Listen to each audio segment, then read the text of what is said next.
So dear friends, here we are, almost in the middle of the month of August, which is a very eventful month.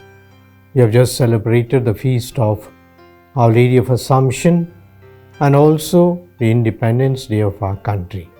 I begin with a message that is beautiful. The theme is the bread of life. I have told last time that this whole month of August takes the chapter 6 of Gospel of John and splits it into different themes of the bread of life. So today also continues the theme of the bread of life. In the Gospel today, Jesus speaks about the bread of life. I am the bread of life, says Jesus, and he who eats of me shall live forever. And the bread that I will give for the life of the world is my flesh. Unless you eat my flesh and drink my blood, you will have no life in me. So therefore, perhaps we can summarize the whole reading or the message on the bread of life. The one sentence of the psalm today that's normally read after the first reading says, "Taste and see that the Lord is good." Beautiful. Taste and see that the Lord is good. It's to say that we can taste God. And when you taste something, when you get its sweetness, when it gets its taste as it were, you are fulfilled. And so, God is the most fulfilling food and drink of our life. God is the one who gives us sustenance. God is the one who gives support. God is the one who lifts us up, as it were, when we are down, when we are sick. In fact, the Eucharist at the last moment of our life is considered something that accompanies us for our life, as it were. And which life? Life beyond. Which means Eucharist connects us with this world and the next world. And that is why Eucharist symbolizes eternity.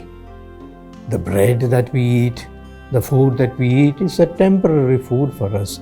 But Eucharist is that which connects us to the next world, to eternity as such. Secondly, we say that the Eucharist is also something that prepares us for our moral living, our life together.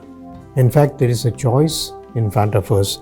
In the second reading, we have that beautiful sentence of the Ephesians which says, "Make the best use of your time, and as the wise, giving thanks always and for everything to God the Father." Make the best use of your time. Time and eternity are something that are connecting also. The time is passing, but what you do in time is useful for eternity always. So therefore, Eucharist, as I said, once again connects us for that beautiful experience of being connected to God.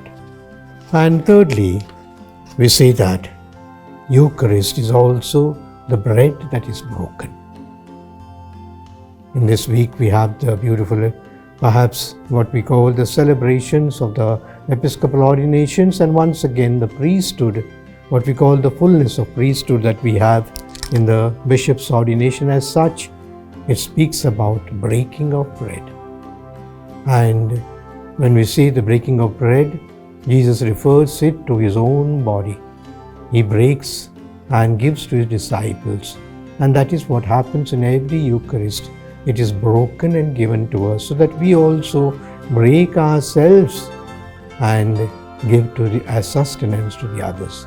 Unless we break ourselves, perhaps the others will not be built. So therefore, this Eucharist continues also in our life, that it's not only the spiritual food that we eat, that we break and eat, as it were, prepares us also for the physical and the other activities of our life.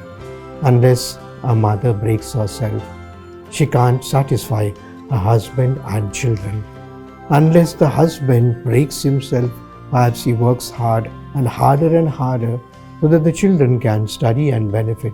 Unless a priest breaks himself, he cannot make his people happy. Unless a shepherd, as it were, he breaks himself, he cannot keep contented the sheep. And so this breaking of bread goes on for us, not only at the Eucharist, but also in our life.